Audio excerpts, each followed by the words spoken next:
জীবনে একবার ঢোকা বাচ্চা আমার চোখের সামনে ঢুকছে। জীবনে বহুবার আল্লাহ নিয়েছেন। বাইরে দাঁড়ায় এতিমের মতো কাঁদছি যে আল্লাহ এই ঘরটার মধ্যে যদি একবার ঢুকতে পারতাম। কুয়েত এবং ইরাকে যেবার যুদ্ধ বাঁধলো, সেই যুদ্ধের মীমাংসা বৈঠক আহ্বান করলেন বাদশাহ ফাহাদ। তাতে পৃথিবী থেকে 400 মেহমানদেরকে দাওয়াত দিলেন মীমাংসা বৈঠকে।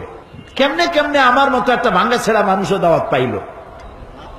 আমি তখন যখন প্লেনে উঠেছি, তখন আমার মনের মধ্যে একটা চিন্তা হলো, সারা জীবন যে আশাটা করতেছিলাম আল্লাহ যদি এইবার এটা পুরো করতেন। আমাদেরকে হোটেলে নিয়ে জায়গা দেওয়া হলো।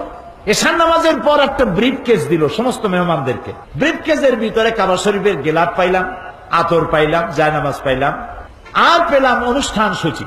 অনুষ্ঠান সূচিতে লেখা 3 দিনের সমাপনী দিবস, 3 দিন কনফারেন্সের শেষ দিন, ওটা বৃহস্পতিবার দিবাগত রাত। শুক্রবার সকাল 7:30টায় মেহমানদের জন্য কাবা শরীফের দরজা খুলে দেওয়া হবে। আমি তো পড়িয়া আমার চোখে তখন পানি এসে গেছে।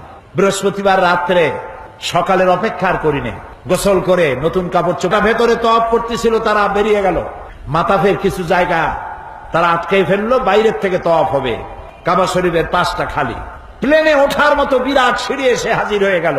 আমি তো সারা রাত থেকে তৈরি, আমার চিন্তা আমি আগে উঠব, কিন্তু পারলাম না। তৎকালীন আজাদ কাশ্মীরের প্রেসিডেন্ট সর্দার আব্দুল কাইয়ুম উঠে পড়লেন আগে।